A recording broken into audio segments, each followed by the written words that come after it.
विश्व का हम स्वागत करते हैं एक और बार ग्रेस सेंट्रल के इस आराधना सभा में आए हुए सब। अगर आप पहली बार आए हैं तो जहाँ बैठे हैं वहाँ पर आपके हाथ को जरा दिखाए। वहाँ पर एक बहन है। और कोई पहली बार जो आया हो?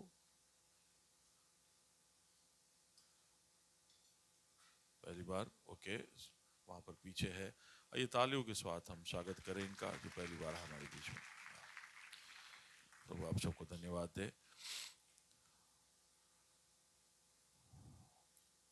आज जो पिछले हफ्ते आए हैं वो जानते हैं कि आज मैंने कहा था कि बड़ी अपेक्षा के साथ आना। पेंटिकोस्ट का रविवार था पिछला, और पवित्र आत्मा के विषय में हमने कुछ बातें लिखी। लेकिन मैंने कहा था कि उसके बावजूद आज के रविवार के दिन भी हम आपको समय देंगे, जितने भी लोग पवित्र आत्मा का भरपूरी या उसके स्पर्श को अपने जीवन में अनुभव नहीं किए वो पाएं। तो उस तैयारी के साथ, उस अपेक्षा के साथ, उस विश्वास के साथ आप यहाँ पर बैठना। प्रभु आपको जरूर छुएगा, मैं विश्वास करता हूँ। प्रार्थना के साथ जो पाए हुए हैं, जो हमारे लीडर्स है, FASL जो भी है, सबसे मैं विनती करता हूँ कि प्रार्थना करते रहे कि आज जो प्रभु का एक सामर्थ्य यहाँ पर प्रकट हो, लोगों को प्रभु छुए। यहाँ पर जैसा आया है वैसे नहीं, प्रभु की इच्छा के अनुसार लोग यहाँ से लौटने पाए, इसके लिए सब दुआ में रहे।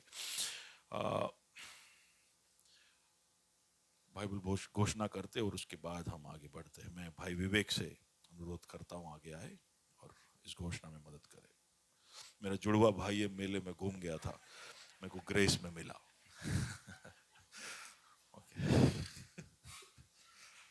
आइए, ये मेरा बाइबल है, ये मेरा बाइबल, ये प्रभु का प्रेरित वचन है। ये जीवित जीवित है, ये प्रबल है, ये चौकेदार से काटता है, ये गहराई तक छेदता है, ये मेरे भावनाओं को परखता है, ये मेरे विचारों को जांचता है। ये उपदेश के लिए, समझाने के लिए, सुधारने के लिए, शिक्षा के लिए लाभदायक है। ये मेरे वार का हथियार है, ये मेरे बचाव का रहस्य है। ये मेरे पाँव के लिए दीपक है, ये मेरे राह के लिए उजियाला है। इसने दिखाया कि मैं क्या था, यह याद कराता है कि मैं क्या हूँ, यह बताता है कि मैं क्या बनूंगा। इसके ताजगी के लिए तत्पर हूँ, इसके छुटकारे के लिए बेताब हूँ। मैं इसे सुनने के लिए तैयार हूँ।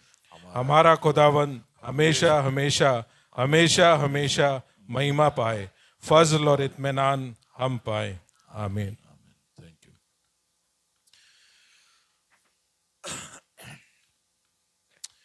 जैसे शिजू ने याद कराया, बहुत ही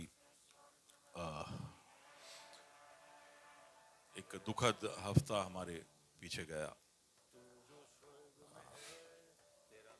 और जैसे उसने कहा, हालांकि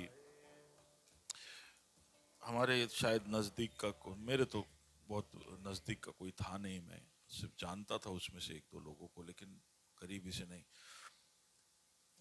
तो भी ऐसा लग रहा था जैसे कि मेरे ही घर में हुआ है। और इतना दुख, और जिस तरह से जो हुआ, और जिस तरह खबरें आते जा रही थी, और जो दृश्य दिख रहे थे, वो सब देखकर दिल टूटता गया। सवाल उठ रहे थे, लेकिन जिंदगी में अब इतने क्या कहते हैं, समर और विंटर देख लिया है, इतने सारे मौसम और ऋतु देख लिए हैं कि एक हर ऋतु में, हर परिस्थिति में मुड़कर मैं कह सकता हूं कि यहोवा भला है। समझ में नहीं आता है कि ऐसे एक दृश्य को देखकर कैसे कहे, लेकिन थोड़े समय के बाद बातें और सिद्ध होती है। क्या होगा, कैसे होगा पता नहीं, लेकिन यहोवा हर परिस्थिति में भला है। हम सबको याद रखना चाहिए कि ये सब और इससे अलग भी कुछ भी हमारे साथ कभी भी हो सकता है। हम सब जो बड़े आत्मविश्वास के साथ घर से निकलते हैं, यात्राओं पे जाते हैं, लोगों को कहते हैं शाम को मिलेंगे, कल मिलेंगे, अगले रविवार मिलेंगे। तो याकूब के पत्र में लिखा है कि हम ये शहर में जाएंगे, वहां पर व्यवसाय करेंगे, हम कमाएंगे, घर बनाएंगे, ये सब तब बोलो तो भय के साथ बोलना, क्योंकि तुम क्या आगे के दिनों में करोगे ये सब हम क्या करेंगे वो हमें पता नहीं है। प्रभु की इच्छा हुई तो, है ना। तो आपने शादियों के कार्ड में देखा होगा, कभी कभी इंग्लिश में कार्ड जब लिखते हैं तो लोग लिखते हैं the marriage will happen DV.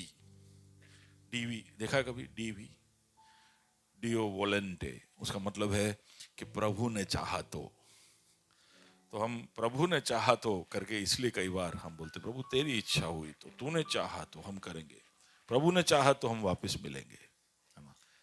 तो कभी कभी लोग मुझे रविवार को मिले बगैर चले जाते, बहुत भीड़ है, बहुत भीड़ है। मैं बोलता हूँ शायद आखिरी रविवार हो हमारा मिलने का, तो कम से कम हाथ लगा के जाओ मेरे को, मिल के जाओ मेरे को, वो दुख रह जाता है।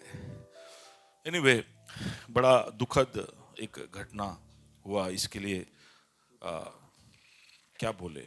आप सब शायद इस शोक को हैंडल करने के लिए प्रभु से बल पाए होंगे। उन परिवारजनों के बारे में सोचकर, जो चले गए वो चले गए, लेकिन जो रह गए उनका दुख बहुत ही, अगर कोई चला जाता है तो हम उसको देखकर थोड़ा तसल्ली पा लेते, लेकिन देखने को कुछ ना मिले या जो देखने को मिलता है वो भी इतना भयानक हो, किसी का अंत ऐसा, किसी के पुर्जे दिए जाए वापस, तो बड़ा उसको हैंडल करना बहुत मुश्किल है। तो प्रभु ही उनको सांत्वना दे, प्रभु ही इनको हिम्मत दे, ऐसे हम दुआ करते रहे। आज फादर्स डे भी है, अब्राहम ने याद दिलाया। आज सारे पिताओं को सारे संसार में मना रहे हैं, तो सारे फादर्स एक सेकंड उठ जाए, जितने भी पिता यहाँ पर है, जितने भी फादर्स है, ऑल द फादर्स, या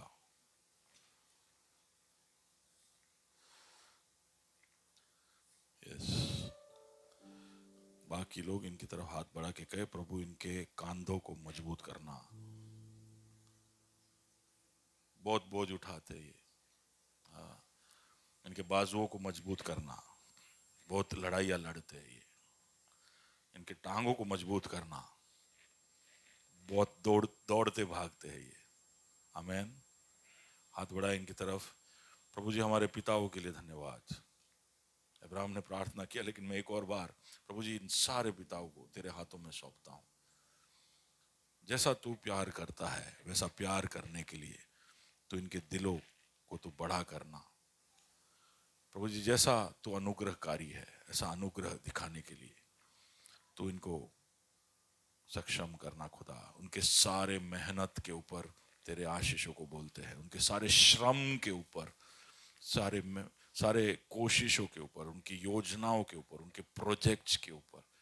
प्रभु जी इनको, इनके परिवारों का प्रबंध करना है, इनके बाजुओं को दम देना खुदा, कि वो अपने परिवार के, अपने बच्चों की हर जरूरत, पढ़ाई से परवरिश से लेकर उनके ब्याह तक उन्होंने सोचा होगा, वो सब के लिए प्रभु जी तो उनको बल देना, उनके साथ रहना। वो लड़ते हैं खुदा, दुनिया में जाकर अलग अलग तरह की लड़ाइयाँ लड़ते हैं, उसके लिए तो उनको हियाव देना कि वो हिम्मत ना हारे, निराश ना हो, हताश ना हो। अगर जो सोच रहे वो प्रमोशन या सफलता उन्हें ना मिले तो उनका दिल बैठ ना जाए, वो वापस खड़े हो और प्रभु जी अपने कुंज को वो जीत कर लौटे। इसके लिए हम सब मिलकर उनके ऊपर आशीषों को बोलते हैं। अच्छे पति बनने के लिए तो उनकी मदद करना खुदा, तेरी जो भी योजना है उनके जीवन में पूरी करना, तेरे हाथों में सौंपते, तेरी महिमा हो, यीशु मसीह के नाम से मांगते हैं, आमीन आमीन। थैंक यू, बैठ जाए।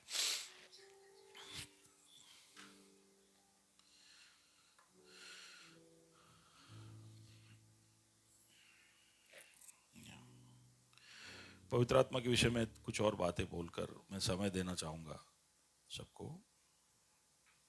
मुझे क्यों ऐसा लग रहा है मैं कुछ भूल रहा हूं, समथिंग। ओके, कुछ और बातें हम सब के मन में आए, इसके लिए मैं बताना चाहता हूं। तो कल पिछले हफ्ते जब हम रत्नदीप, आपकी मम्मी कैसी है? डिस्चार्ज हो गई? हॉस्पिटल में है? दुआ करेंगे हम। ओके। पिछले हफ्ते जब हम पवित्र आत्मा के लिए प्रार्थना कर रहे थे तो कई सारे लोग दौड़ के आए, चल के आए, जैसे भी आए, आगे आए, खड़े थे और बड़े अपेक्षा के साथ खड़े थे। कईयों को प्रभु ने छुआ, कई खड़े रहे अपेक्षा के साथ, लेकिन कई पीछे भी बैठ के देख रहे थे कि सोच रहे थे, शायद उनके चेहरे पे मुझे बड़ा सवाल दिख रहा था, क्वेश्चन मार्क। कुछ लोग के चेहरे प्रश्न चिन्ह जैसे दिख रहे थे कि भाई ये क्या हो रहा है। ये तो हमने सोचा नहीं, ये तो अपेक्षित नहीं था कि ये क्या हो रहा है। तो वही तो हमने यहां पर लिख कर रखा है, इफिसियों की पत्री 3 अध्याय 20वां कलम। क्या लिखा है? इफिसी 3 और उसका 20। शशांक जरा पढ़ो, क्या लिखा है?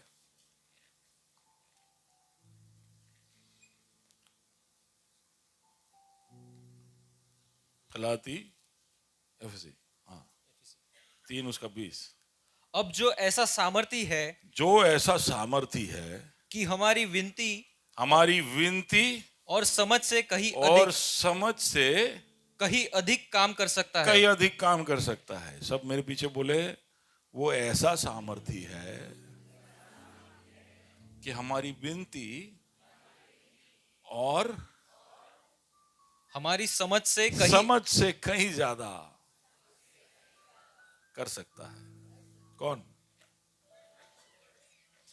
तो अगर आपकी विनती के अनुसार वो करे, तो ऐसे तो बहुत लोग करते हैं कि हमने किसी को कुछ विनती रखा तो उसने उसका अनुसार कर लिया, या हमारे समझ के अनुसार कोई कर ले, हमारे अपेक्षा के अनुसार कोई कर ले, तो वो तो इंसान भी करता है। लेकिन हम तो ईश्वर के सामने आए हैं, तो हमारी विनती से बढ़कर, हमारी अपेक्षा और हमारी समझ से बढ़कर अगर कोई निरंतर करते रह सकता है तो वो है परमेश्वर। तो आप यहां पर सोच रहे हो कि यार ये मैंने अपेक्षा नहीं किया था, ऐसा मैंने सोचा नहीं था, ये क्या हो रहा है। आपके अपेक्षा, आपकी विनती, आपके समझ से बढ़कर करने की सामर्थ्य रखने वाला खुदा यहां पर है। तो आप आपकी अपेक्षाओं में, आपके समझ में, आपके विनती के सीमाओं में आप परमेश्वर को सीमित ना करें। और ऐसा यहां पर कोई भी बात मैंने नहीं कहा जो परमेश्वर के वचन के बाहर हो। वचन को ले लेकर इसलिए हम समझा रहे हैं ताकि आपका विश्वास बढ़े, आप आपके दायरों को बढ़ाए, आप आपके सीमाओं को और भी विकसित करें, परमेश्वर के वचन को उसके अंदर लाकर रखने के लिए, ताकि आप कुछ भी चूक न जाओ जो परमेश्वर ने आपके लिए रखा हो। तो जब यीशु प्रेरितों कृत्य उसका 1 अध्याय उसके 4 और 5वें कलम को जब हम देखते हैं तो शिष्यों से बात करते हुए क्या कहता है वो जरा देखें। और उनसे मिलकर उन्हें आज्ञा दी, हाँ, यरूशलेम को न छोड़ो, यरूशलेम को न छोड़ो, है ना। अपने चेलों को बोल रहा है, गरीब चेलों को, जो मछुआरे हैं, जो चुंगी लेते हैं, जो अमीर नहीं है, बड़े साधारण लोग। और ये हमारे खुदा की खासियत है, वो साधारण लोगों से प्रेम करता है। बाजू वाले को कहो, तू साधारण है, प्रभु तुझसे प्रेम करता है। अगर किसी को बुरा लगा तो उसको बोल, फिर भी मैं यही कहता हूं, तू साधारण है, प्रभु तुझसे प्रेम करता है। कुछ लोग नहीं बोल रहे, बोले मैं नहीं, मैं असाधारण हूं, मैं नॉर्मल नहीं हूं। हाँ, हम सब साधारण लोग हैं, ठीक है। हमारे अंदर ऐसी कोई बात नहीं जिसको लेकर हम बहुत डींगे मार सके, लेकिन खासियत हमारे में यह है कि प्रभु ने हमारे अंदर कुछ पाया, कुछ तो उसने देखा जिसकी वजह से वो हमसे बेहद प्यार करता है। और वो हमारे अंदर की खासियत है कि प्रभु मुझसे प्रेम करता है। The most special thing about me is that my Jesus loves me. Amen. That's it. That's all you need. Okay. तो उन चेलों को बुलाकर यीशु, जिनके पास पैसे नहीं थे, जो यरूशलेम में बहुत दिन रुक नहीं सकते थे, वहां पर उनका रहने का ठिकाना किसी के ऊपर निर्भर था, उन चेलों से कहता है कुछ दिन और रुक जाओ। हाँ, फिर परंतु पिता की उस प्रतिज्ञा के पिता के उस प्रतिज्ञा के, पिता के उस प्रतिज्ञा के। तो आज फादर्स डे है, तो बोले प्रभु हे पिता, तेरे प्रतिज्ञा को मुझे भी देना। तू तो इंटरनेशनल नहीं, तू तो यूनिवर्सल फादर है। फादर तेरे प्रॉमिस को, है ना। तो प्रभु के प्रतिज्ञा के विषय में यीशु कह रहा है, promise of the father. Okay, क्या? प्रतिज्ञा के पूरे होने की बाट जोते रहो, हाँ, जिसकी चर्चा तुम मुझसे सुन चुके हो। क्योंकि यूहन्ना ने तो पानी में बपतिस्मा दिया है, हाँ। परंतु थोड़े दिनों के बाद तुम पवित्र आत्मा से बपतिस्मा पाओगे। पवित्र आत्मा से क्या पाओगे? जोर से बोलिए, बपतिस्मा पाओगे। पवित्र आत्मा से बपतिस्मा पाओगे। तो पिछले हफ्ते तक मैं बोल रहा था कि आप पर he will come upon us, हम पर आएगा। वो हम में आता है, हमारे साथ है, हम में है, हम पर भी आता है। लेकिन यीशु जब वो परिचय देता है तो वो कहता है कि वो मैं तुम्हें पवित्र आत्मा का बपतिस्मा दूंगा। तो बपतिस्मा जो शब्द है ग्रीक में, उसका मतलब है पानी में उतरना, पानी में डुबकी लगाना पूरी तरह से, और फिर उठना और बाहर निकलना, तभी बोलते हैं बपतिस्मा। वो साधारण शब्द है। वहां पे नॉर्मली वो लोग बोलते हैं स्नान, बोलते हैं उसको। क्या बोलते हैं? स्नान। कोई मुंह धो के आके बोल नहीं सकता कि मैं स्नान करके आया हूं, समझ रहे हो? कोई हाथ पैर धो के मुंह तो नहीं ना आयो बोलते। गुजराती में तो अच्छा ऐसा बोलते हूं, तो नावा बैठो तो है। ये हम केरला वाले बैठते नहीं, हम सीधा ऐसा खड़े खड़े नहा के निकल जाते। लेकिन गुजरात में लोग कैसे बैठ के इत्मीनान से नहाते, और इंश्योर करते कि पानी हर जगह। बपतिस्मा शब्द, क्योंकि वो एक नॉर्मल स्नान के साथ जुड़ा हुआ शब्द है, उसकी पवित्रता को ना खोए, उसकी खासियत को ना खोए, इसके लिए बाइबल के तर्जमा या ट्रांसलेशन करने वालों ने वो शब्द को, ग्रीक में जो शब्द है उसको बचाए रखा, ताकि हम रोज जो स्नान करते हैं उसके साथ इसको मिक्स ना करें। हमें पता चले कि एक अलग से सेवकाई है, लेकिन उसके अंदर होता वही है। पानी में उतरे, पूरी तरह से डूबे और बाहर निकले, तभी इसको बपतिस्मा कह सकते, बाकी सब पता नहीं क्या है। अब यीशु कह रहा है कि मैं तुम्हें पवित्र आत्मा में क्या करूंगा? बपतिस्मा दूंगा। तो उसका मतलब यह है कि तुम पवित्र आत्मा में उतरोगे, पूरी तरह से डूब जाओगे, फिर निकलोगे। यानी पवित्र आत्मा आपको सराउंड कर लेगा। एक ऐसा अनुभव है ये। और वो बात को हम समझे, इसके लिए वहां पर वो यूहन्ना बपतिस्मा देने वाले का उदाहरण देता है। वो उदाहरण ही वहां पर रखता है ताकि सबके दिमाग में पहले वो स्नान का सीन आ जाए। बोले यूहन्ना तो पानी में बपतिस्मा देता था, लेकिन मैं तुम्हें पवित्र आत्मा में बपतिस्मा दूंगा। तुम पवित्र आत्मा में जैसे नहा के निकले हो, ऐसा एक अनुभव है। तो ये वो चेले है जिसकी तरफ उसने फूंक कर कहा था, रिसीव द होली स्पिरिट। यूहन्ना 20 के अंदर उसने ये कर दिया था। और हम भी उसी तरह से पवित्र आत्मा को एक तरह से पा लेते हैं जब हम यीशु को अपना उद्धारकर्ता स्वीकार करते हैं। लेकिन वो अनुभव नहीं है ये अनुभव, ये बपतिस्मा है, ये अलग है।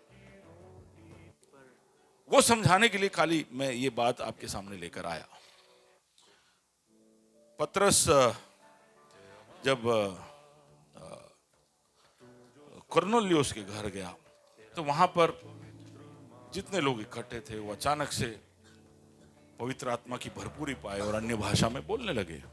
तो वापस जब वो यरूशलेम को जाता है तो वहां पर लोग उससे पूछते हैं कि क्या हुआ वहां पर, कुरनेलियुस के घर में क्या हुआ। तब वो समझाते हुए कहता है, पढ़िए जरा, एक्ट्स चैप्टर 11 वर्स 15, 16, 17। जब मैं बातें करने लगा तो पवित्र आत्मा उन पर भी उसी रीति से उतरा जिस रीति से आरंभ में हम पर उतरा था। आरंभ में जैसे हम पर उतरा था, तो कुछ समय जैसे निकल गया हो ऐसा लग रहा है। आरंभ में जैसे हम पर उतरा था वैसे ही पवित्र आत्मा कुरनेलियुस के घर पर भी उतरा। हाँ, और तब मुझे प्रभु का वह वचन स्मरण आया हाँ। जो उसने कहा था, यूहन्ना ने तो पानी से बपतिस्मा दिया, परंतु तुम पवित्र आत्मा से बपतिस्मा पाओगे। पाओगे। ठीक है, फिर अतः जब परमेश्वर ने उन्हें भी वही दान दिया जो हमें प्रभु यीशु मसीह पर विश्वास करने से मिला था, तो मैं कौन था मैं कौन था? जो परमेश्वर को रोक सकता। कैथोलिक चर्च बोलता है भाई आप पहले पोप थे, पतरस को पहला पोप बोलते हैं। तो पतरस बोलता है मैं कौन था कि परमेश्वर के काम को रोकूं।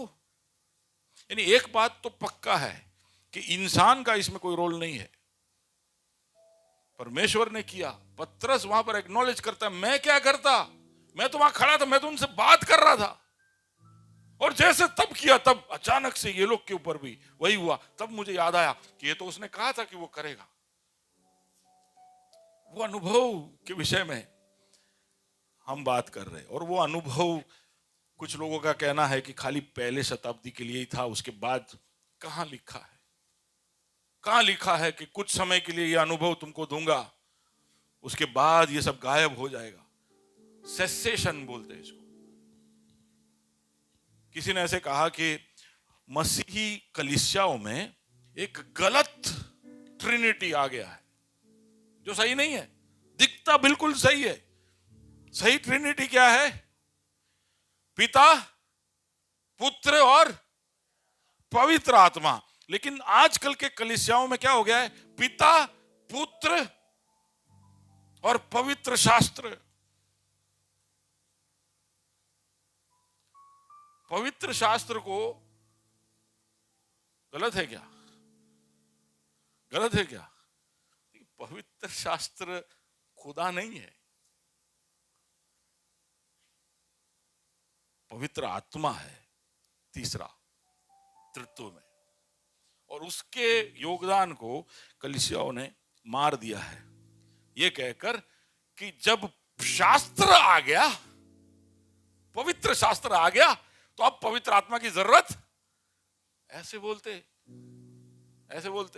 जो लोग पवित्र आत्मा के दान या अन्य भाषा पर विश्वास नहीं करते, वो कहते हैं कि जब परफेक्ट आ गया तो पवित्र आत्मा का काम रुक गया। यीशु ने कहा अच्छा है कि मैं जा रहा हूं, क्योंकि मैं जाऊंगा तो मैं भेजूंगा किसी को, और वो भरपूरी लेकर तुम्हारे बीच में आएगा। खाली पहले शताब्दी के लिए नहीं कहा था उसने। जब यूहन्ना 17 में प्रार्थना कर रहा था कलीसिया के लिए, उसने हम सबको देखा।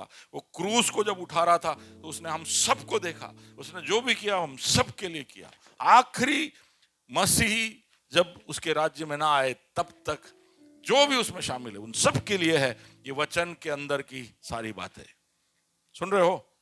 यीशु ने कहा कि मैं तुम्हें पवित्र आत्मा का बपतिस्मा दूंगा, और उसने ये आज्ञा दी कि तुम छोड़कर मत जाना। सुझाव नहीं दिया। हो सके तो, जो हम यहाँ पे अनाउंसमेंट करते हैं आपको लगता है कि ये सब सुझाव है, हो सके तो प्रेयर में आना, हो सके तो लाइफस्टाइल में आना, हो सके तो ये मीटिंग में आना, कोई बात नहीं, आपके लिए वो सुझाव है।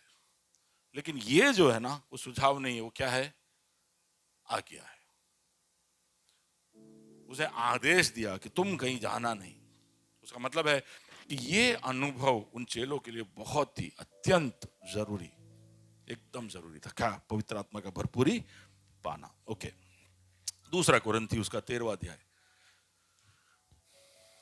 प्रभु यीशु मसीह का अनुग्रह और परमेश्वर का प्रेम और पवित्र आत्मा की सहभागिता तुम सबके साथ होती तो रहे। ये आशीर्वाद के शब्द है जो हमेशा कलीसिया जब सर्विस खत्म होता है तो हम बोलते हैं। पर यहां पर एक चीज की ओर मैं आपका ध्यान खींचना चाहता था। पिता परमेश्वर का प्रेम, बोलिए, का प्रेम। ओके, यीशु मसीह का अनुग्रह, बोलिए, और पवित्र आत्मा की सहभागिता। ओके, अभी इसमें आप बोलोगे इसमें क्या खास बात है? खास ये है कि परमेश्वर से प्रेम या यीशु मसीह से अनुग्रह, और पवित्र आत्मा से सहभागिता नहीं कहा है। वहां पर हमारी अपेक्षा वही है कि भाई हमको प्रभु से प्रेम मिलता रहे, प्रभु से अनुग्रह मिलता रहे, और प्रभु पवित्र आत्मा की सहभागिता भी, उसके साथ की सहभागिता भी, लॉर्ड बी विद अस, तेरा प्रेम मुझे मिलता, तेरे साथ के प्रेम में मुझे जोड़ना खुदा, तेरी ओर से अनुग्रह भेजना खुदा, तेरे साथ की सहभागिता में रखना खुदा। पर यहां पर ऐसा नहीं है, यहां पर उससे प्रेम के रिश्ते का नहीं है अर्थ। यहां पर ऐसा कहा जा रहा है कि पिता का प्रेम, जो प्रेम पिता के अंदर है, वो प्रेम निकालकर तुम में आ जाए। पिता का अनुग्रह, ये यीशु मसीह का अनुग्रह। समझ पा रहे हो फर्क क्या है? पहले में हम प्रभु के साथ जुड़ रहे हैं, जो हमारी इच्छा है, और वो गलत नहीं है, लेकिन आशीर्वाद बहुत बड़ा है, बड़े जिम्मेदारी वाला है, बड़े आशा से भरपूर है, क्योंकि इसमें पिता का प्रेम। पिता का प्रेम कैसा था? उसने जगत से ऐसा प्रेम किया कि उसने अपना इकलौता, तो ऐसा प्रेम हम में हो कि तुम तुम्हारे पड़ोसियों से ऐसा प्रेम करो कि तुम्हारा इकलौता बैंक बैलेंस। ऐसा है अर्थ। और वहां पर पवित्र आत्मा के विषय में क्या लिखा है? पवित्र आत्मा की सहभागिता, the fellowship of the holy spirit B with you. इसका मतलब है पवित्र आत्मा जैसे संगति करता है, वैसे ही संगति करने की प्राप्ति या क्षमता या एबिलिटी आपके अंदर आए। पवित्र आत्मा पिता और यीशु के साथ, पवित्र आत्मा हमारे साथ कैसे संगति करता है, वैसा ही संगति करने का एक मन, एक इच्छा, एक तात्पर्य हमारे अंदर उत्पन्न हो।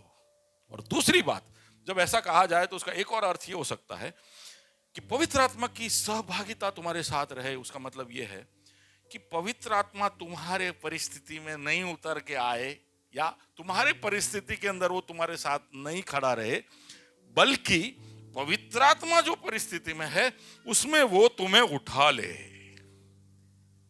फर्क पड़ा? समझ में आया क्या है? हम चाहते हैं कि प्रभु मेरी जिंदगी काट साट के दुख में, दर्द में मैं काट रहा हूं, तू आ भी आ जा, तू भी आ जा, तू मुझे थोड़ा हिम्मत दे दे ताकि मैं ये जिंदगी हिम्मत से काट सकूं। पर यहां पर आशीर्वाद का शब्द क्या है?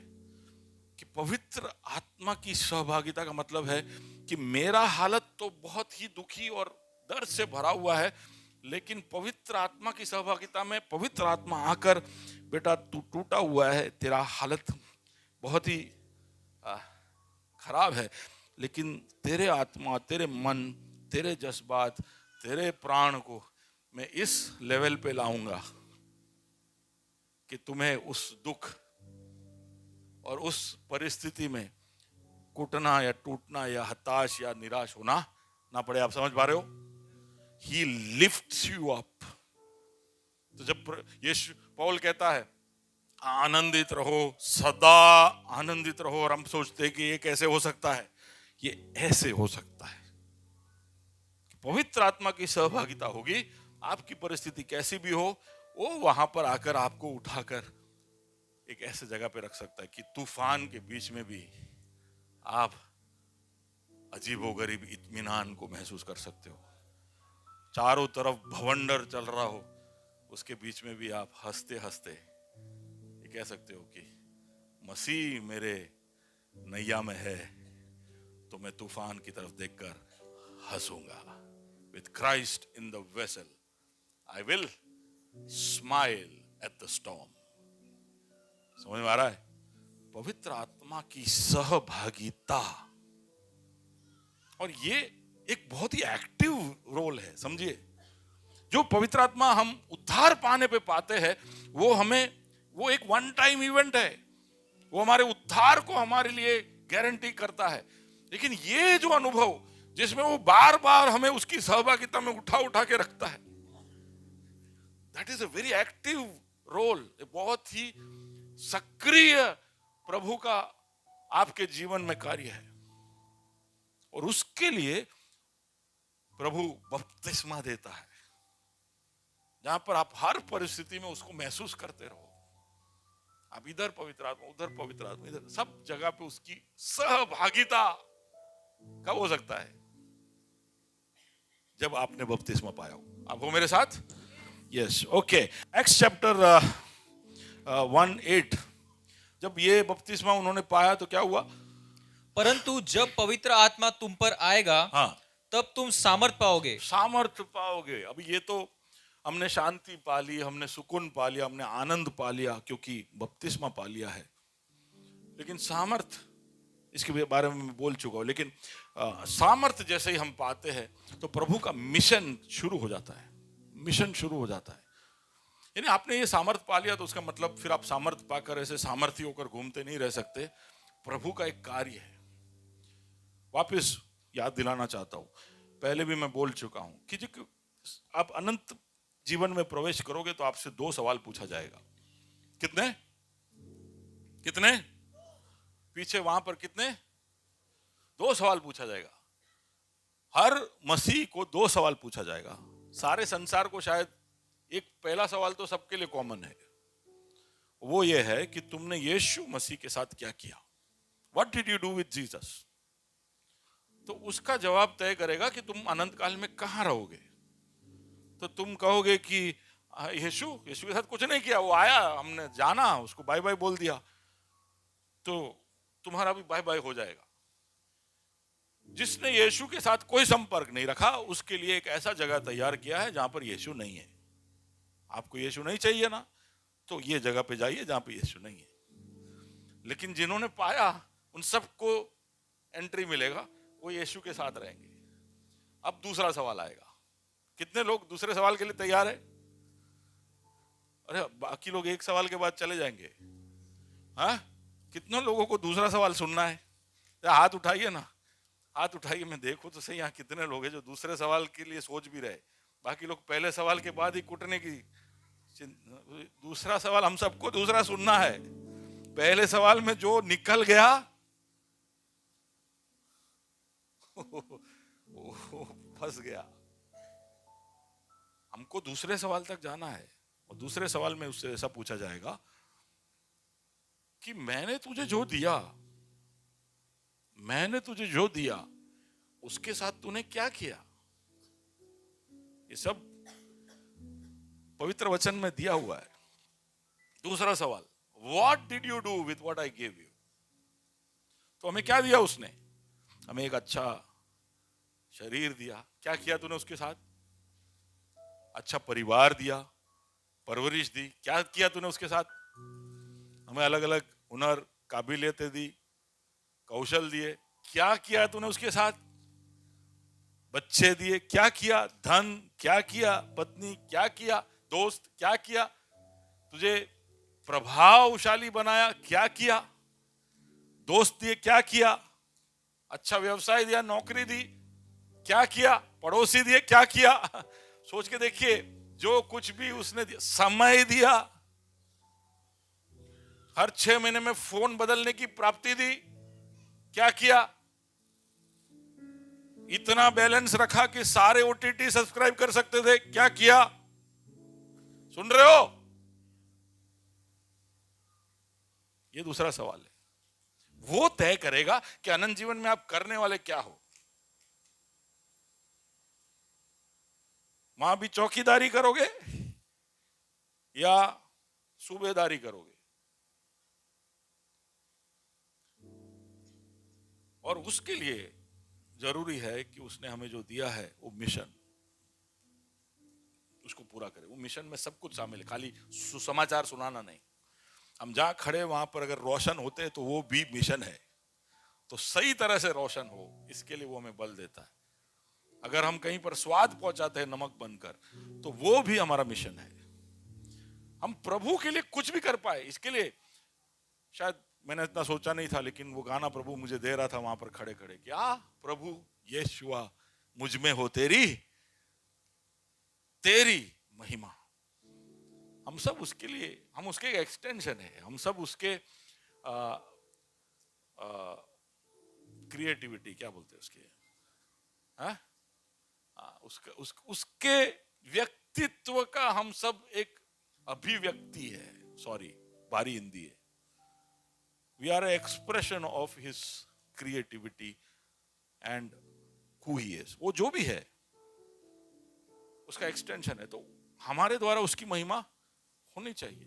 ये फोन जब काम करता है तो ये कंपनी जो भी है उसकी महिमा होती है कि नहीं? अगर ये फोन मैं लूं और महीने में काम करना बंद हो जाए तो क्या होता है? क्या होता है? मैं सबको बोलता हूं ये वाला फोन लेना नहीं, पर ये काम करते जाए, 5 साल बाद भी काम करता हो तो क्या होता है? महिमा होती है। भाई ये फोन, बैटरी, आहा, इसका स्क्रीन, क्या इसका रिस्पॉन्स टाइम, सब कुछ मैटर करता है। हमारे जिंदगी के द्वारा भी प्रभु की महिमा हो, इसके लिए वो हमें सामर्थ्य देता है। So if you can just go ahead. या मिशन शुरू हो जाता है तो उसमें सबसे पहला सामर्थ्य जो हमें चाहिए, जो अंदरूनी यानी पास से ताकतों से, तो हम देखते हैं कि पतरस काउंसिल के सामने खड़ा है, कलीसिया के ऊपर तरह तरह की पाबंदियां आती है, लेकिन पवित्र आत्मा के सामर्थ्य में वो सब भागा पढ़ के देखना मैं जा नहीं रहा हूं, क्योंकि मैं आपको समय ज्यादा देना चाहता हूं। पवित्र आत्मा की भरपूरी में उन्होंने वो सारे अड़चनों का सामना किया। जितने भी सामर्थ्य उनके सामने आए, काउंसिल से हो, बंदिशों से हो, या कोई भी तरह के धमकी से हो, वो सब का सामना वो इसलिए कर पाए क्योंकि उनके अंदर पवित्र आत्मा की भरपूरी थी। वहां पर लिखा है। तो हमें भी जब कोई भी तरह के अड़चनों के ऊपर हावी होकर आगे बढ़ना है, तो we need the baptism of the holy spirit, the power of the holy spirit, the fellowship of the holy spirit. We need to experience him. Okay, और सिर्फ जो आता पता है वही नहीं, जो हमें पता नहीं है वहां से भी हमें चुनौतियां आएगी। तो जैसे कि पौलुस और बरनबास को अलग किया, पवित्र आत्मा ने अलग किया, बोले इन दोनों को अलग करो। क्यों? क्योंकि उनको ऐसे ऐसे जगह पर लेके जाने वाले थे। फिर हम पौलुस की कहानी पढ़ेंगे तो हमें पता चलेगा कि कितने सारे पीड़ा और दुख में से गया। और वो कोरिन्थियों के पत्र में उसका पूरा विवरण करता है कि उसके साथ क्या क्या हुआ। उसको कोड़े मारे गए, पथराव हुआ उस पर, उसके जहाज डूब गया, है ना? तो वो तो मिशन करने निकला था। मेरे साथ ऐसा क्यों हुआ? मैं तो तेरे काम के लिए निकला था, मैं तो तेरी सेवकाई कर रहा था, तो मेरा जहाज क्यों डूब गया? एक नहीं, कितनी बार? 3 बार जहाज उसका डूब गया। यार पनौती है यार, हूं तो जे भी करूं एमा पनौती छे। हाँ, लगता है ऐसा कि मैं कुछ भी करता हूं तो उसमें चीज अच्छी नहीं होती। अरे पॉल ये सब बोल सकता था, लेकिन इन सब के ऊपर हावी इसलिए हो पाया, ये सारे चैलेंजेस, सारे चुनौतियों के ऊपर हावी इसलिए हो पाया क्योंकि उसके अंदर पवित्र आत्मा की भरपूरी थी। ओके, तो कहां जाना, कहां नहीं जाना, किन किन जगहों पर नहीं जाना, जहां पर खतरा ज्यादा है। तो देखिए, पवित्र आत्मा भेजता भी है, लेकिन पवित्र आत्मा को रोकना भी पता है। तो ऐसा नहीं है कि चलो चलो चलो चलो ऐसा करके भेज देता है हमको। तो सही नहीं कर पाया मैं। कौन है इधर अच्छा तो आके आगे आके करे। पर आप समझ गए ना मैं क्या बोल रहा हूं? ऐसा करके भेज नहीं देता है। कहीं जाना ना हो तो वहां पर वो आके रोकता भी है। तो हम देखते एक्ट्स चैप्टर 16 में, वे फ्रुगिया और गलातिया प्रदेशों में से होकर गए, क्योंकि पवित्र आत्मा ने उन्हें एशिया में वचन सुनाने से मना किया। एशिया में वचन सुनाने से मना कर दिया। तो बिथनिया नाम की जगह पे वो जा रहे थे, बोले नहीं मत जाना उधर, don't go to that place. तो उसको रोकना भी मालूम। तो ये सब कब हो सकता है? इतना सब आटलू बुध बतावे। कभी कभी हमको होगा, अंदर आवाज होगा कि आज मत निकलो ये रास्ते से। तो मेरे साथ ऐसा हुआ, आप विश्वास नहीं करोगे कि एक दिन मैं ऑफिस पहुंचा, तो 10:30 बजे मैं पहुंचाऊंगा, तो मैं क्या, तब राहुल भाई, नेहल भाई सब मेरे ऑफिस में तब काम करते थे, तो वो आगे वाले रूम में वो लोग दोनों बैठते और मैं अंदर के कमरे में बैठता हूँ। तो मैं हमेशा जैसे ऑफिस में पहुंचता हूँ, मैं सीधा अंदर के कमरे में जाता हूँ। वहां पे मुझे आधा पौना घंटा लगता है, उसके बाद ही फिर मैं दूसरे, क्योंकि तब बैंक का कोई फोन कॉल कुछ भी वो पता के फिर मैं शॉप फ्लोर पे जाता हूँ। अब एक दिन ऐसा हुआ कि मैं गया, मैंने बैग रख दिया, मैं बाहर आया और सोफा पे बैठ गया। पौने घंटे तक मैं वहीं बैठा और मैं उनसे बात करते रहा। मुझे ऐसा लगा कि उस दिन मुझे वहां बैठना है, अंदर से ऐसा लगा कि मुझे वहां बैठना है। और पौने घंटे तक बात कर कर फिर मैं शॉप फ्लोर में गया। शाम को घर पे पहुंचा तो पता चला कि मेरे पड़ोसी के घर में बहुत झगड़ा हुआ है, मियाँ बीवी झगड़ा हुआ। पति कुछ सीसीटीवी लगवा रहे थे घर के अंदर, तो पत्नी ने लगाने नहीं दिया, पुलिस आ गया, पुलिस आकर इनको लेकर गया। शाम को घर पे पहुंचा, पता चला झगड़ा तो उनका हुआ ही है, लेकिन मेरा नाम भी लिखा है। और तब मुझे इतना पता नहीं चला, मेरे को बोला कि कल एक स्टेटमेंट दे देना आप। पड़ोसी ने को पता था नहीं पता था मुझे मालूम नहीं, प्रकाश तू सुन रहा है तो माफ कर दे भाई। उसको पता था नहीं पता था मुझे नहीं मालूम, अगले दिन सुबह उसने बोला कि पुलिस स्टेशन आइए, आप एक स्टेटमेंट देना। मैं नवरंगपुरा पुलिस स्टेशन गया। उस दिन हमारा लीडर्स मीटिंग था, तो मैंने शिजू, विनय और आकाश और मैं, हम 4 लोग, हमने पूरे दिन के लिए एक होटल का कमरा बुक किया था। उस दिन मैं इनके साथ 1 to 1 बैठ के हमारे अगले पास्टर्स को तैयार कर रहा हूं मैं। तो इनको कमरे में घुसा दिया, मैं बोला मैं पुलिस स्टेशन जाके अब भी आता हूं, कमिंग। वहां गया तो पुलिस वाले ऐसे घूम रहे आराम से, क्योंकि उनका तो घर है, अपने मेहमान है उधर, ठीक है। तो एक फोन आया, शायद इनका ही किसी का फोन होगा, तो मैं फोन लेके पुलिस स्टेशन के बाहर निकला। तो बाहर तो तुरंत एक पुलिस वाला पीछे से आके बोला, सर अंदर आइए आप। मैं बोला क्या वो फोन है, फोन बात करना है, खाली डिस्टर्ब होगा। बोले ना તમે ના જઈ શકો, તમારી ધરપકડ થઈ ગઈ છે। समझे आप अरेस्ट में हो। मुझे कार्डियक अरेस्ट नहीं आया। मैं बोला ये कब हुआ, मैं अरेस्ट में कब हुआ? अरेस्ट में तो आपने कैसे पिक्चर में कैसे दिखाता है, ऐसे हथकड़ी सब पहन के ऐसे ऐसे घूमे, या ऐसे घूमो, ऐसा कुछ हुआ नहीं, मैं अरेस्ट में हूं। बोले क्या हुआ भाई, क्यों अरेस्ट में रखा है? तो बोले कल मियाँ बीवी में झगड़ा हुआ तो आप वहां पर गए और आपने उस पति को उकसाया कि इसको छोड़ना नहीं, सीसीटीवी 3-4 रख दे। मैं कहा था, सोफे पे। किससे बात कर रहा था? राहुल और नेहल से। लेकिन सुनिए, मजे की बात यह है कि पूरे ऑफिस के अंदर वही एक जगह है जहां पर सीसीटीवी कैमरा फोकस करता है। सुन रहे हो? मुझे नहीं मालूम था कि ये सीसीटीवी फुटेज इतने काम में आने वाला है। मैं पूरा फुटेज निकाला, क्योंकि गलत है, एफआईआर गलत है, एफआईआर हो चुका था। ये लोग मुझे लेके गए मेट्रोपॉलिटन कोर्ट में, वहां पे मेरा जमानत करवाना पड़ा, केस चालू हो गया मेरे पे। बोले कि हर सुनवाई पे आना पड़ेगा क्योंकि ये क्रिमिनल केस है। मैं बोला यार चर्च वाले को मिलने का टाइम नहीं है, अब हफ्ते हफ्ते कोर्ट में आने का। तुरंत हमने हाई कोर्ट में पिटीशन किया और ये फुटेज, सारे फोटोग्राफ्स, ये सब लेकर रखा। 1.5-2 साल लग गया, लेकिन हाई कोर्ट ने वो एफआईआर क्वैश कर दिया। लेकिन वो क्यों हो पाया, क्यों पाया?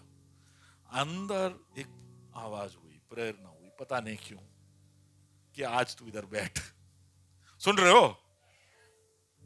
ऐसे आप सबके पास कहानियां होगी। अगर आप गौर से ध्यान दोगे ना तो आपको पता चलेगा कि कितने कितने चीजों में रसोई बनाते बनाते भी कई बार कितना हो जाता है। कभी कभी ऐसा लगता है ना कि आज तड़का दूर से मारेंगे,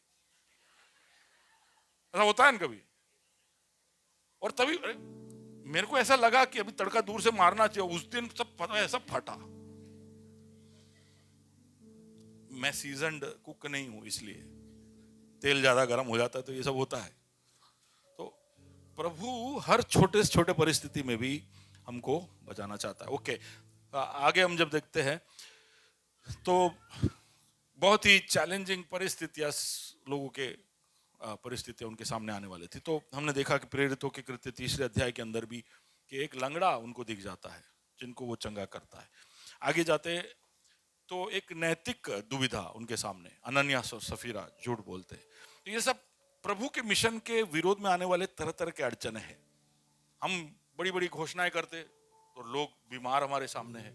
हम बड़ी बड़ी घोषणाएं करते लेकिन कलीसिया के अंदर नैतिक दुविधाएं हैं, एथिकल डायलेमास है कि भाई तुम तो बड़ी बड़ी बातें करते हो लेकिन देखो चर्च के अंदर के लोग ही खोटे हैं, तुम्हारा ही सिक्का खोटा है, तुम्हारे अंदर के ही लोग ऐसे खोटे हैं। सुनते होगे नहीं, और हम भी देखते सुनते कि हाँ खोटे हैं।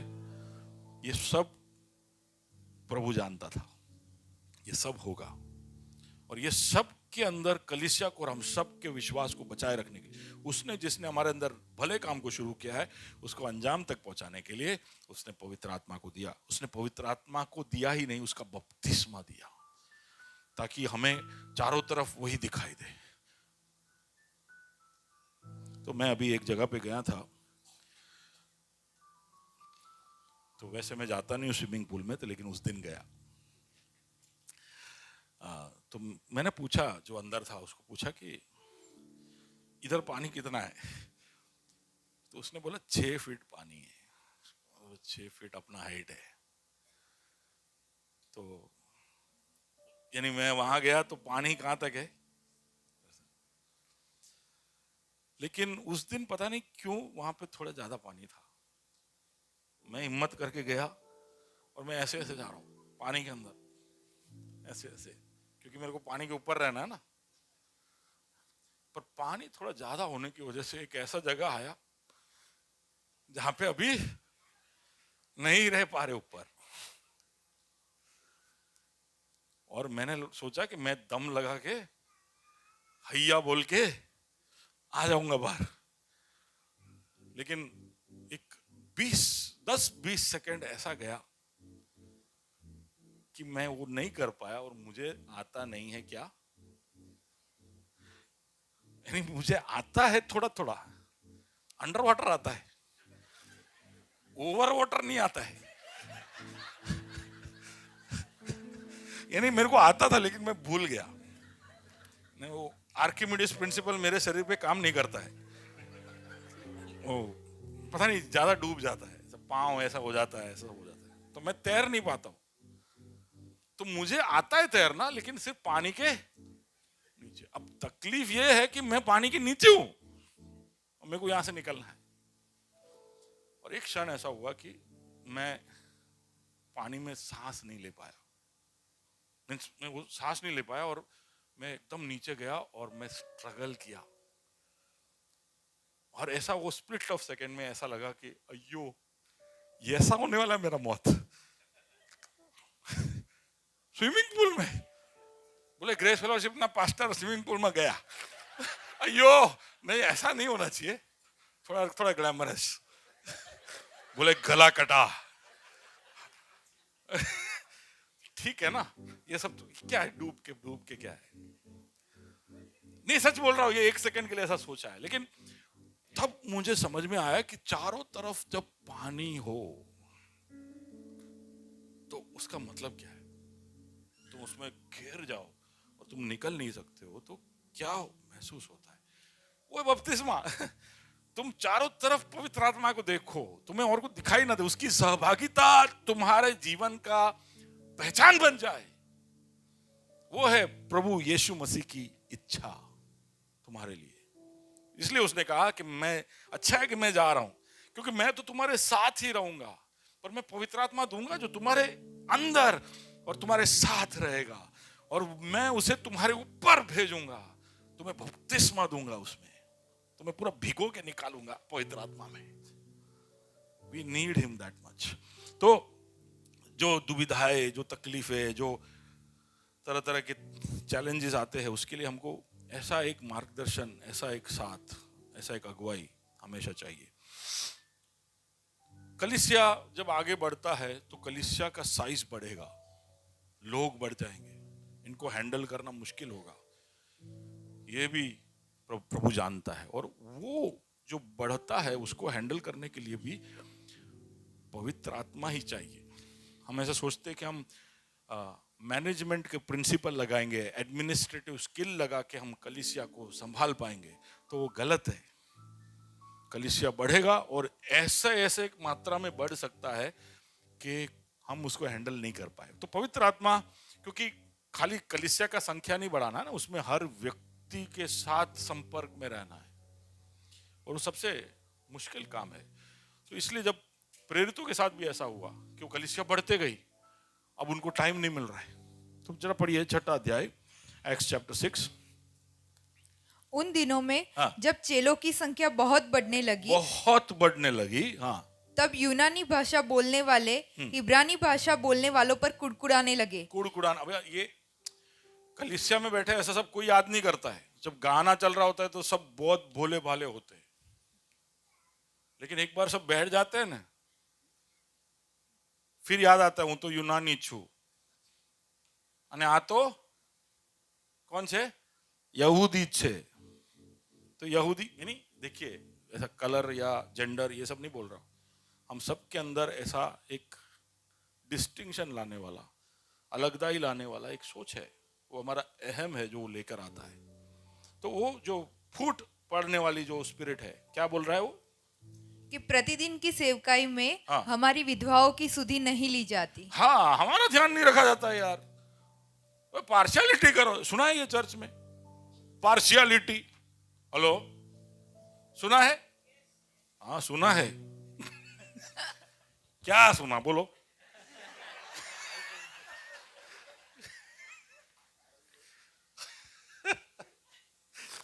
अरे भाई, हम इंसान है तो ऐसा लग सकता है कि हम पार्शियलिटी कर रहे हैं, लेकिन हम अगर सीना चीर के आपको बता सकते हैं कि यहाँ पर कोई भी ऐसा नहीं है कि भी एक कम है या ज्यादा है। हम हर एक के लिए उतने ही स्तर पर और उतने ही तीक्ष्णता से खड़े रहने के लिए तैयार है। अब बुलाओ तो सही। रविवार को थोड़ी देर के लिए मिलते हो, हंस के दिखाते हो और एक्सपेक्टेशन पूरा है।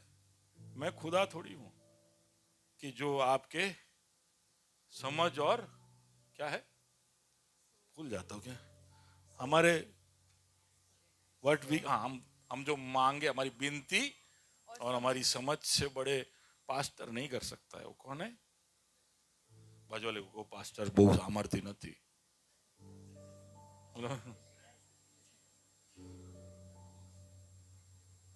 नहीं ऐसा बोलो, पास्टर डॉट डाया नहीं, डाया छे, डाया। ओके। तो चर्च जब बढ़ेगा तो फिर क्या हुआ? तब उन 12 ने चेलों की मंडली को अपने पास बुलाकर कहा, यह ठीक नहीं कि हम परमेश्वर का वचन छोड़कर खिलाने पिलाने की सेवा में रहे। तो प्रेरित ये कह रहे कि हम, ये अच्छा नहीं कि हम खिलाना पिलाना, वचन को छोड़कर ये सब में लग जाए। तो प्रायोरिटाइज कभी कभी करना पड़ता है। तो इसके लिए ऐसा लग सकता है कि पार्शियलिटी हो रहा है, क्योंकि ये भी करना, वो भी करना, सब कुछ करना, तो कहां कहां पहुंचे। तो प्रेरित भी दुविधा में पड़ गए कि नहीं कर पा रहे हम यार, ये इनजस्टिस, ये कुड़कुड़ाना सब नहीं हो सकता है। तो उन्होंने क्या किया, सुनिए क्या किया। इसलिए हे भाइयों, हाँ, अपने में से 7 सुनाम पुरुष को जो पवित्र आत्मा, ध्यान से सुनो, बाजू वाले को पूछो, तू सुनामी छू? क्रिस्टोफर, तू सुनामी छू? नहीं, वो सोच रहा है वो वावाझोड़ा आता है ना, जो समुंदर से आता है, सुनामी। सुनाम यानी अच्छा नाम, ओके, बदनाम नहीं, सुनाम। तो सुनाम लोगों को यानी अच्छे नाम वाले कुछ लोगों को, ओके। सुनिए, तो अभी इन्होंने कैसे चुनाव किया देखिए, हाँ वापस पढ़ो। अपने में से हाँ 7 सुनाम पुरुषों को हाँ। जो पवित्र आत्मा और बुद्धि से परिपूर्ण हो। तो सेव क्या करना क्या है? खाना पीना में ध्यान देना है।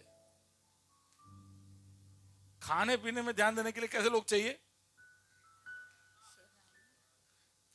हट्टे कट्टे लोग चाहिए। अरे भाई, अपने कैसे चुनाव करते? सर्व करना हट्टे कट्टे लोग जो बराबर खा के सालों से खा खा के बैठे, वो दूसरों को खिलाए पहले और फिर वो आराम से खाए, जो ज्यादा पिरोस सके, मेहनत कर सके, खड़े रह सके। हमें पहलवान लोग चाहिए, लेकिन यहां पर वो नहीं है। क्या है? खाना पीना। मुझे याद है मेरे दादा ऐसे बोलते थे कि जब पेंटिकोस्ट का अनुभव उनके जीवनों में आया, जब छोटे थे वो, तो मेरे परदादा जो पेंटिकोस्टल अनुभव केरला में आया, उसमें जो फाउंडिंग फादर्स है उसमें वो थे, तो उनके समय की कहानी मेरे दादा मुझे बताए कि हम लोग जब कन्वेंशन करते थे तो वो कन्वेंशन में पंदल बनाते थे, बड़ा मैदान है उसमें, वो शामियाना बनाते थे। तो शामियाना के लिए तब कोई डेकोरेटर कंपनी नहीं होता था, तो यही कोई पेड़ वेड़ काट के उसके डंडे खड़ा करते थे वो लोग, और फिर कपड़ा बांध के वो लोग मीटिंग चलाते थे। तो जो प्रचारक है और परदादा के समय के जितने भी अगुए हैं वो ऐसे ही बोलते थे कि पवित्र आत्मा का भरपूर ही नहीं है तो खंबा भी नहीं लगाएगा। सुन रहे हो? खंबा लगाने के लिए भी, शामियाना लगाने के लिए भी, कारपेट लगाने के लिए भी, साउंड सिस्टम पर भी, हर तरह के सेवकाई में कैसे लोग चाहिए? कैसे लोग चाहिए? हमें ऐसा लगता है कि खाली प्रचार करने के लिए, वर्शिप लीड करने के लिए पवित्र आत्मा का भरपूरी चाहिए। हम यहां पर देख रहे हैं कि मेहमान नवाजगी के लिए, खाना परोसने के लिए भी कैसे लोगों को ढूंढा उन्होंने? जो बुद्धि और आत्मा से परिपूर्ण है। सेवकाई के हर कार्य में प्रभु एक्सेलेंस मांगता है। ये तो हम कॉम्प्रोमाइज कर करके, करवा करवा के कलीसिया के नाम को खराब करते और फिर बोलते हैं कि देखो खोटा सिक्का, खोटा सिक्का। क्या करे, क्या करे? लोग ही नहीं उठते। यहां पर बैठे हुए कितनों को ऐसा इच्छा होता है कि यार मैं जो भी छोटा भी करता हूं इस कलीसिया के अंदर, उसके अंदर मुझे सबसे बढ़िया काम करना है। ऐसा कौन सोचता है? और ये सब नहीं सोचते हम। इसके लिए हमको क्या चाहिए? पवित्र आत्मा का भरपूरी, क्योंकि वो तुम्हें याद कराएगा। सुन रहे हो? जो मैंने तुम्हें सिखाया वो कौन याद कराएगा? पवित्र आत्मा याद कराएगा। कि भाई ढंग से कर। चर्च में आता ढंग के कपड़े पहन गया, ढंग से यहां पर बैठ, गाना गा रहे तो उबासी ले रहे, गाना गा रहे तो इधर अभी भी कुछ लोग सो रहे, प्रचार के बीच में सो रहे। एक्सेलेंट स्पिरिट, पवित्र आत्मा का भरपूरी होगा तो ये सब नहीं होगा। जो भी करोगे अच्छी तरह से करोगे। सुन रहे हो?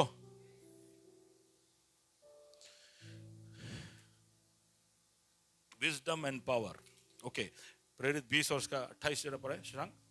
इसीलिए अपनी और पूरे झुंड की चौकसी करो, जिसमें पवित्र आत्मा ने तुम्हें अध्यक्ष ठहराया है।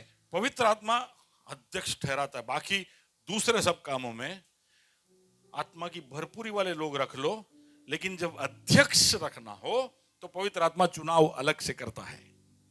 ओके, एक बात वो समझ लेना, अलगदाई। तो आप में पवित्र आत्मा का भरपूरी है, उसका मतलब यह नहीं कि आप अध्यक्ष बन सकते हो। अध्यक्ष को पवित्र आत्मा चुनता है कि इतने भरपूर लोग हैं, इसके अंदर से ये वाला अध्यक्ष। समझ रहे हो? उसके बहुत सारे गुण विशेषताएं हम बाद में तीतुस और तीमुथियुस के पत्र में पढ़ सकते हैं। लेकिन चुनाव कौन लीड करेगा, लीडर कौन बनेगा, वो पवित्र आत्मा का चुनाव है। लेकिन हर व्यक्ति बपतिस्मा या भरपूरी के अनुभव में होना चाहिए, यह है requirement. Okay, let's move ahead, go to the next slide. Okay, समय निकलता जा रहा है। तो ये जो पद्धति है पवित्र आत्मा का भरपूरी के साथ कलीसिया को आगे बढ़ाना, it has been a successful model. 2000 साल निकल गए और कलीसिया यहाँ तक पहुंचा है, उसका मतलब है कि ये मॉडल सही है। This has worked. सुन रहे हो? पवित्र आत्मा के बपतिस्मा और उसके भरपूरी में कलीसिया यहाँ तक पहुंचा है। ये मॉडल ने ही कलीसिया को यहाँ तक पहुंचाया। नहीं तो 33 साल का एक लड़का इजराइल में खड़े रह के ऐलान करता है, आज वो हमारे लिए यीशु मसीह है। लेकिन जब वो खड़ा ये ऐलान कर रहा था तब वो सिर्फ 33 साल का था। कौन 33 का? कौन है इधर? कौन है इधर 33 वाला? ओके, कोई भाई लोग में कोई 33 खड़ा हो जाओ, खड़ा हो जाओ। अब ये ऐलान कर रहा है, ये सुनिए, ये 33 साल का है। ओके, अब ये ऐलान करने जा रहा है कि मैं मेरी कलीसिया बांधूंगा और अधोलोक की फाटके इस पर प्रबल। तो तुम में से कोई मानेगा? बे तेरा ऑर्बिट स्पेस को तो तू खड़ा कर, बराबर नहीं? तेरे स्टार्टअप वाले इसको बंद ना कर दे। सही है कि नहीं? खौफ लगा रहता है कि नहीं? कॉन्फिडेंस है क्या? डर रहता है कि नहीं? विश्वास से कदम रख रहे हो कि नहीं? 33 साल का है, बड़ा कदम उठाया है, लेकिन बड़े विश्वास के साथ खड़ा है, क्योंकि कॉन्फिडेंस नहीं है। उसका भरोसा किस पर है? जिसने शुरू करने को उसको हिम्मत दिया वो उसको मदद करेगा, हाँ कि नहीं? लेकिन यीशु मसीह, थैंक यू क्रिस्टोफर, लेकिन ये तो कोई इंसिडेंस था। यीशु मसीह 33 साल का था जब वो ऐलान करता है, एक यंगस्टर, कि मैं मेरी कलीसिया बांधूंगा और अधोलोक की फाटके उस पर प्रबल नहीं होगी। और 2000 साल का इतिहास पढ़ लो, इतने दिग्गज आ गए, इतने साम्राज्य आ गए, इतने सारे कंट्रीज आ गए, इतने सारे महापुरुष आ गए, ऐसे लोग जिन्होंने बाइबल फाड़ दिए, जला दिए। हाँ, वोल्टेयर नाम का एक व्यक्ति था, बड़ा सोचता था। उसने कहा कि मैं दावे के साथ कहता हूं अगले 100 साल के अंदर बाइबल इस पृथ्वी पे से गायब हो जाएगा। वोल्टेयर के घर में 100 साल के अंदर जेनीवा बाइबल सोसाइटी का ऑफिस बनता है और वोल्टेयर के घर से दुनिया भर में बाइबल जाता है। सुन रहे हो? वोल्टेयर गया, 300 साल हो गए, उसके घर से बाइबल 300 सालों से सब जगह पहुंच रहा है। ये कैसे हुआ? क्योंकि ये पद्धति सही है। पवित्र आत्मा ही कलीसिया को आगे लेके जाता है, इंसान ना ऑर्गेनाइजेशन ना इंस्टीट्यूशन। ग्रेस अहमदाबाद का कोई महत्व नहीं है, उसके पीछे खड़े रहने वाले असेंबलीज ऑफ गॉड का भी कोई महत्व नहीं है। ये सारा श्रेय किसका है? किसका है? और उसका बपतिस्मा पाना हमारे लिए जरूरी है। अच्छा, 2 और उसका 1 पढ़े। जब पिन्तेकुस्त का दिन आया, हाँ, तो वे सब एक जगह इकट्ठे थे। हाँ, एकाएक आकाश से बड़ी आंधी की सनसनाहट का शब्द हुआ और उससे सारा घर जहां वे बैठे थे गूंज गया और उन्हें आग की सी जीभें फटती हुई दिखाई इंग्लिश दी। में ऐसा ही लिखा है, खाली एक जगह इकट्ठे थे ऐसा लिखा है हिंदी में। इंग्लिश में वहां क्या लिखा है? ऐसा लिखा है, एक चित्त थे, ऐसा लिखा है। एक विथ वन अकॉर्ड हिंदी में, और कहीं कोई भाषा में। किसी ने कहा कि उस समय में भी होंडा कार बनाता था क्योंकि ये लोग सब वन अकॉर्ड में बैठे थे।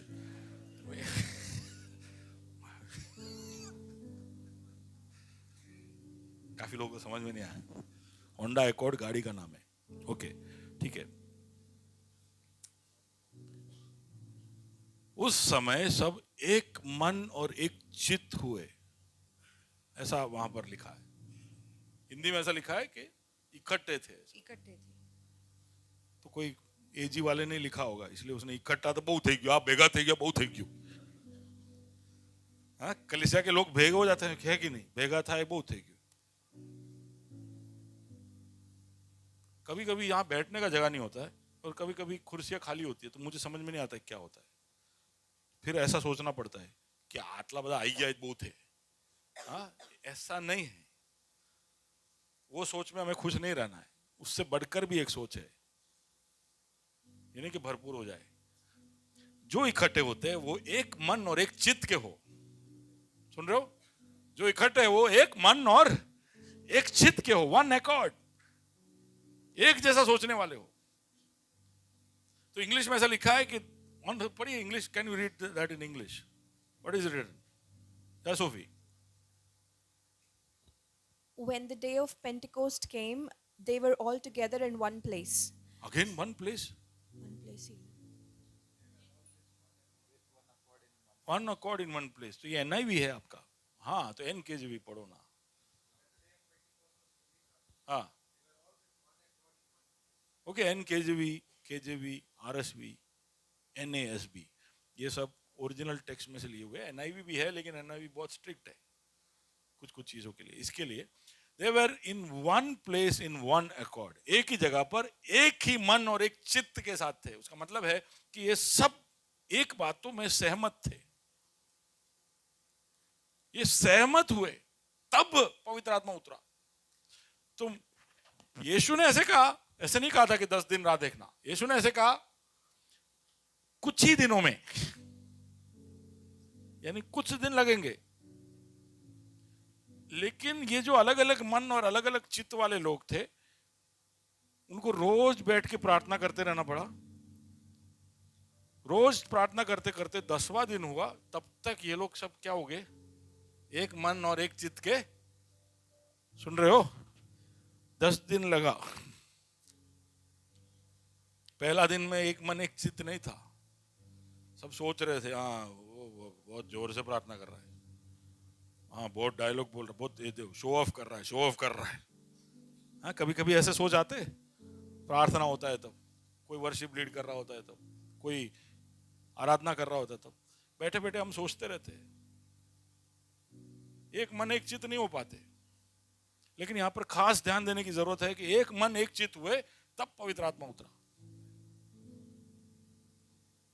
तो आपको ऐसा लगता है कि क्यों ऐसे जगह पर हम यहाँ पर एकत्रित हुए, हमारा विश्वास है, आराधना अच्छा हो रहा है, प्रभु का उपस्थिति है, क्यों पवित्र आत्मा मैं नहीं पा रहा हूं?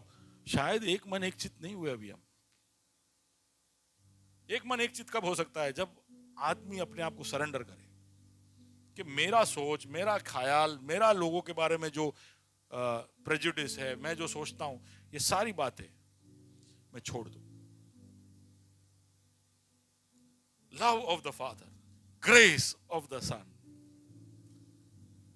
ये होगा तो fellowship of the holy spirit भी। सुन रहे हो? जब पिता जैसे देखता है, ऐसे आप आपके बाजू में जो बैठे उनको देख पाओगे।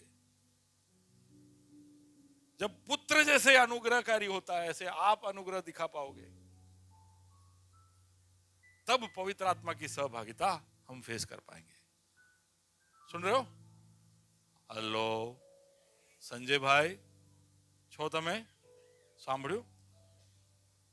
तो अगर मैं अभी आप सबको बोलूं कि आप खड़े हो, अभी नहीं होना, मैं बोलूंगा कि हम थोड़ी देर प्रभु के सामने समर्पण करने जाएंगे, तो तब आपके मन में ऐसा हो कि मेरे को किसी के पास जाना है और उससे कहना है, उससे इतना ही कहना कि मैं तुमको प्यार करता हूं, ठीक है, I love you, I forgive you, I love you. ऐसा लगे तो जाके ऐसा नहीं बोलना उतना तारा विषय अवबुध विचार तो वो सब मत करना, वो सब छोड़ देना, वो प्रभु संभाल लेगा। लेकिन वो शायद इसलिए जरूरी है अगर आपके मन में कोई कड़वाहट है ना, कई बार ऐसा होता है। तो मैं और पास्टर ब्लेसन ना, हम बहुत पुराने दोस्त थे। हमारा दोस्ती अभी 35 साल पुराना हो गया। तो हमारा दोस्ती, हम एक दूसरे को जानते थे, लेकिन दोस्ती शुरू हुआ हमारा लेटर से। हम इनलैंड लेटर में लेटर लिख के एक दूसरे को भेजते थे। फिर लेटर कम पड़ गया तो हम A4 साइज पेपर भर भर के भेजते थे।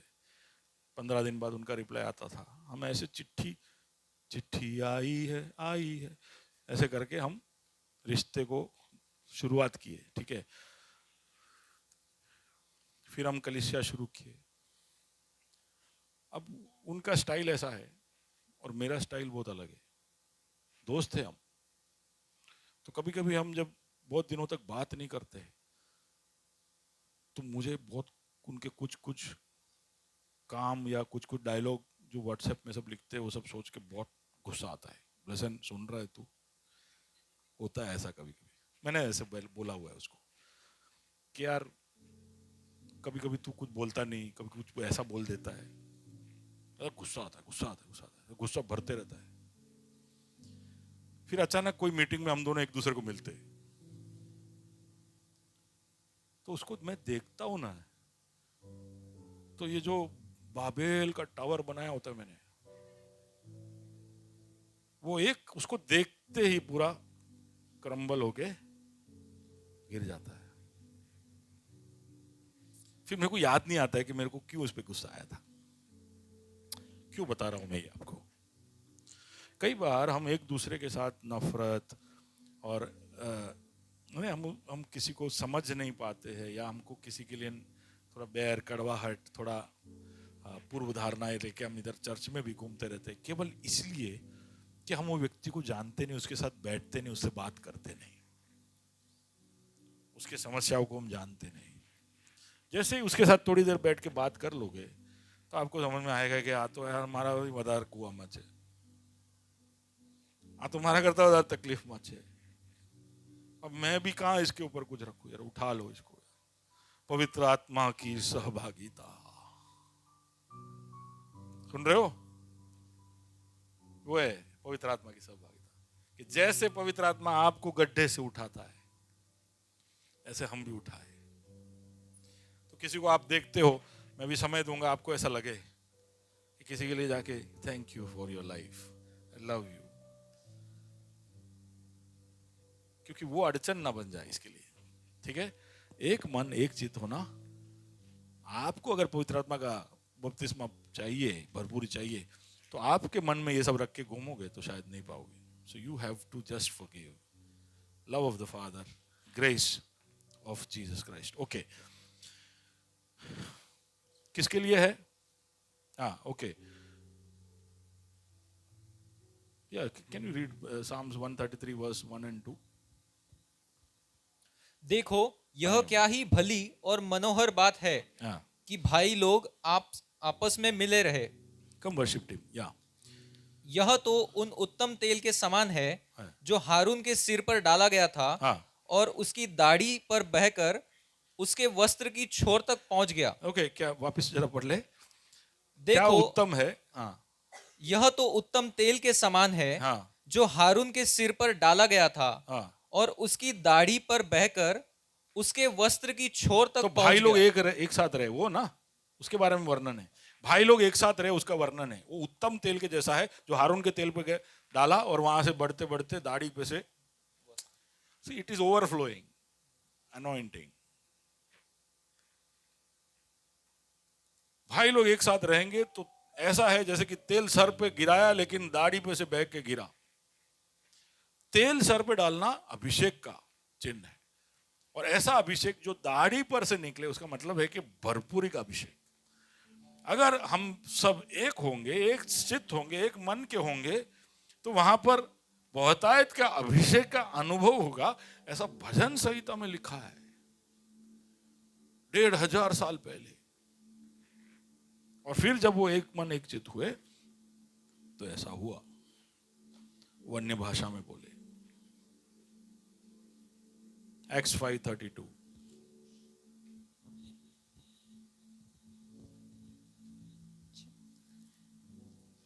हम इन बातों के गवाह हैं, और वैसे ही पवित्र आत्मा भी जिसे परमेश्वर ने उन्हें दिया है जो उसकी आज्ञा मानते हैं। जो उसकी आज्ञा मानते हैं उसको वो ये देता है।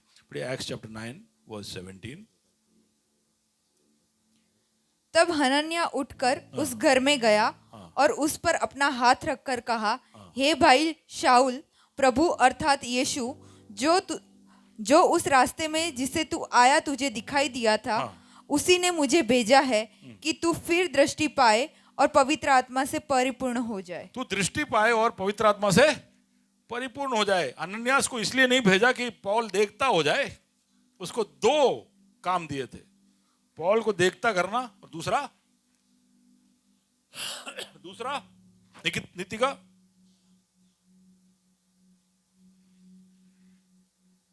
विजय कोई सुन नहीं रहा है, सब ये सोच रहा है क्या रे बंद थसे।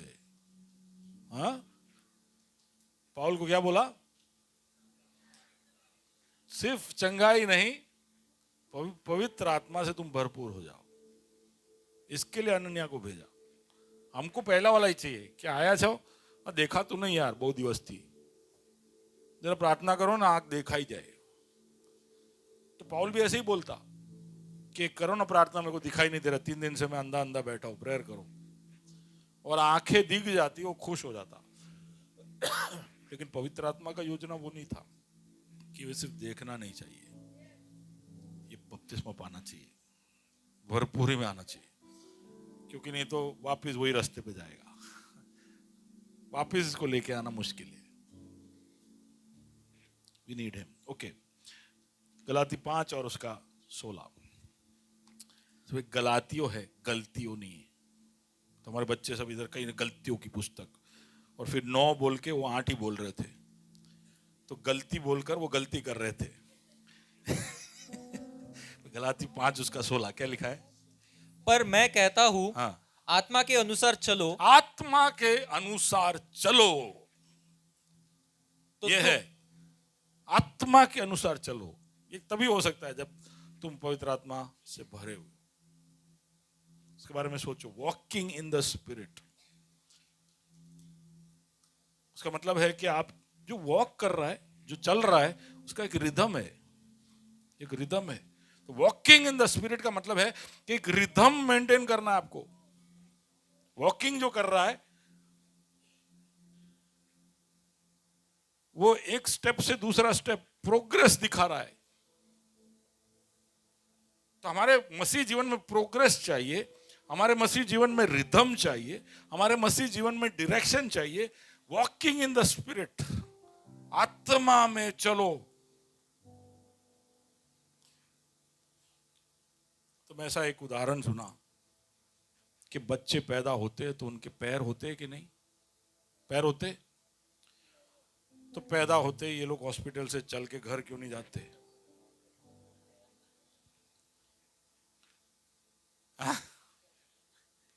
पैर तो है, पैर तो है, लेकिन 10 महीना, साल लग जाता है, कुछ को 2-3 साल लग जाता है। पुर्जे है लेकिन चल नहीं रहे। सोलोमन के उस देवालय के बाहर बैठा हुआ वो लंगड़ा, पैर तो है पर चल नहीं रहे। कोइंसिडेंस है कि प्रभु की योजना है कि पहला चमत्कार जो पवित्र आत्मा के भरपूरी के बाद पहला चमत्कार होता है, वो लंगड़े को चलता हुआ दिखाता है। क्योंकि एक बात मैं समझता हूं, हम सबसे पवित्र आत्मा कह रहा है, तुम सबके पैर है लेकिन चल नहीं रहे हो। अभी भी चाहते हो कि कोई तुम्हें उठा उठा कर घुमाए फिराए।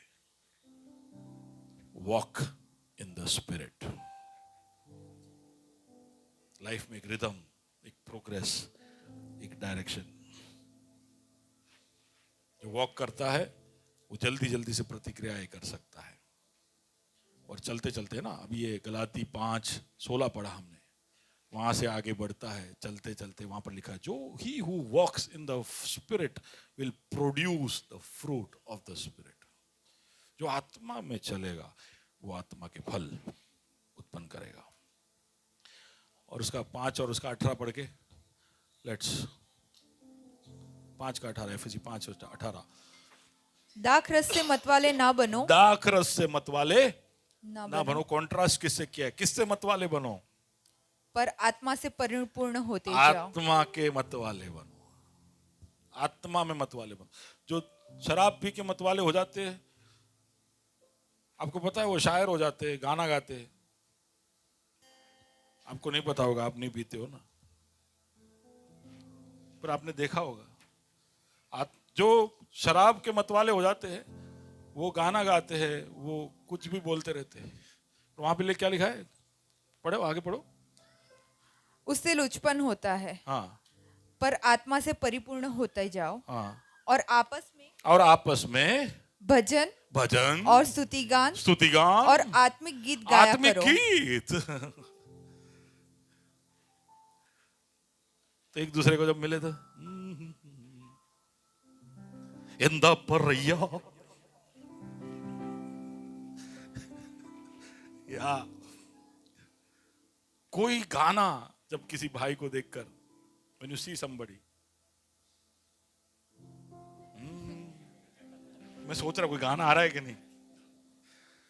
वे maker miracle worker, can you sing that? आइए अपने मनों को तैयार करें। राह रचयिता अद्भुत करता। Is the scale right? Okay, no, it's right. Okay, D, take a D. Okay, D.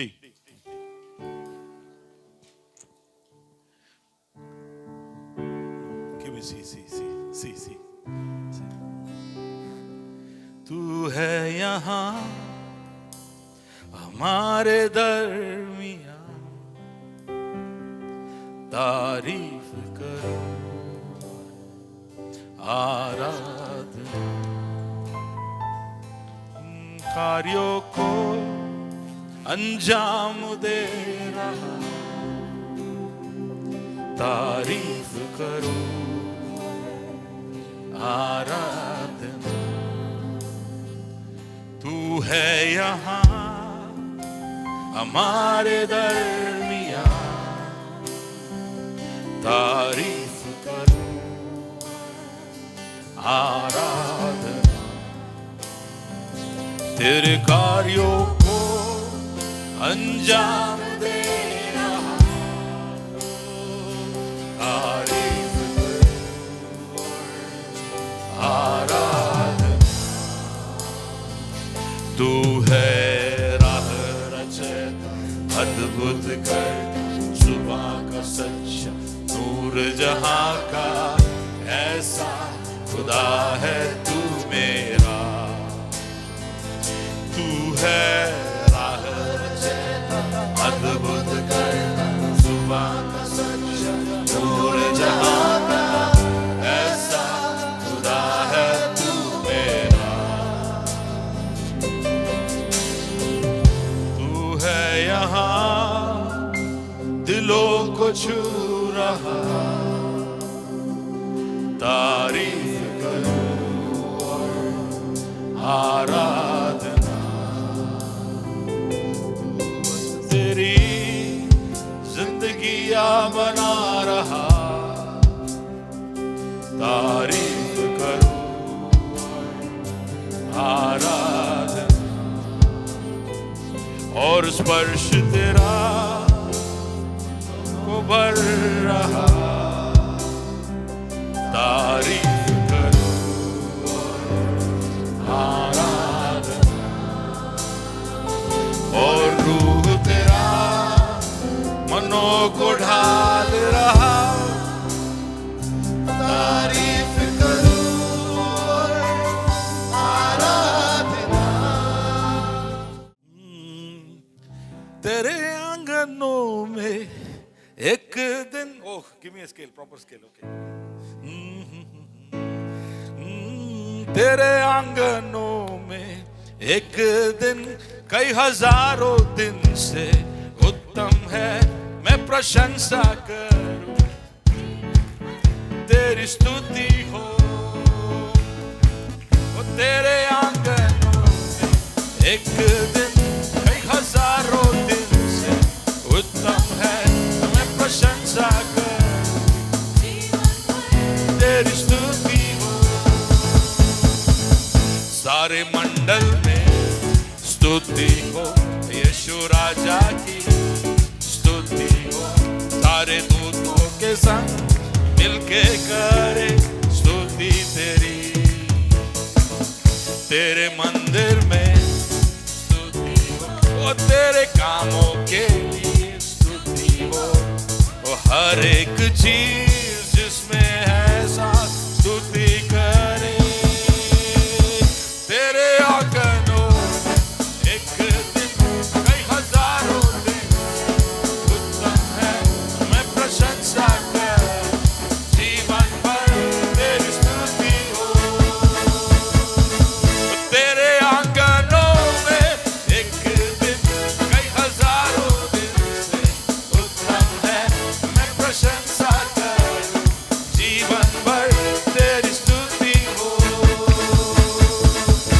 तेरा नाम है महान, वो तेरा प्रेम है महान, स्तुति हो।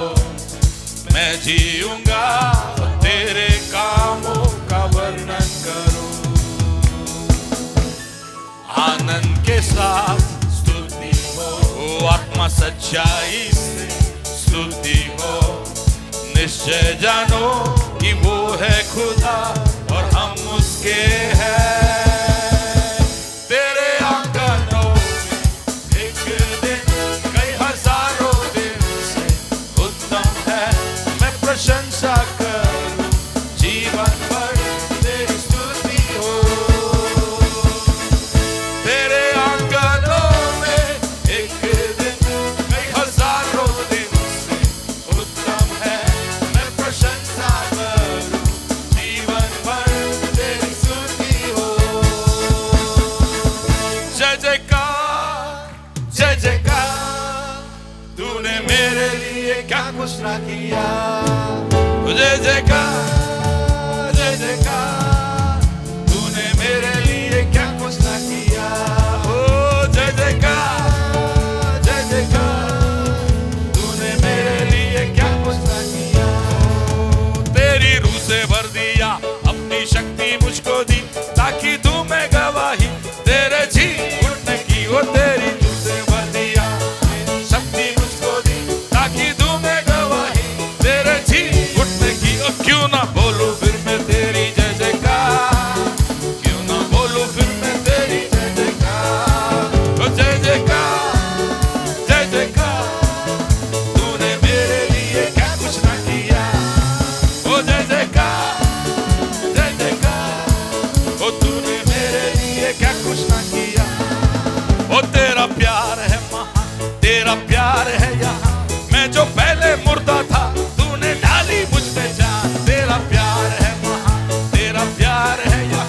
मैं जो पहले मुर्दा था, वो तूने डाली मुझ पे जान। ओ क्यों ना बोलूं फिर मैं तेरी जय जयकार, क्यों ना बोलूं फिर मैं तेरी जय जयकार। जय जयकार, ओ जय जयकार, तूने मेरे लिए क्या कुछ ना किया। ओ जय जयकार, जय जयकार, तूने मेरे लिए क्या कुछ ना किया। ओ जय जयकार, जय जयकार, तूने मेरे लिए क्या कुछ ना किया।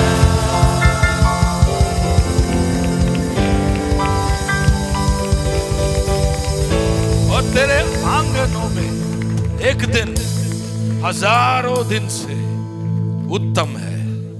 प्रभु जी, तेरे भरपूरी की वजह से हम ये महसूस कर सकते हैं और ये कह सकते हैं खुदा, तेरी उपस्थिति के लिए धन्यवाद, तेरे स्पर्श के लिए धन्यवाद, जख्मों को भरने के लिए धन्यवाद, तेरे कुवत को भेजकर प्रभु जी जिंदगियों को बदलने के लिए धन्यवाद, तेरे आत्मा को, रूह को भेजकर हमारे मनों को और दिलों को ढालने के लिए धन्यवाद। सबको तेरे हाथों में सौंपता हूं, ये तेरे है, तूने खरीदा इन्हें, तेरा छाप इन पर लगा है, तेरा बयाना तूने इनको दिया है खुदा। तो प्रभु जी, इनके अंजाम तक ये पहुंचे, ये तेरे सारे फल अपने जीवन में दिखा पाए, तेरे जो भी उद्देश्य है उसको पूरा कर पाए। इसके लिए इनको तेरे हाथों में सौंपता हूं।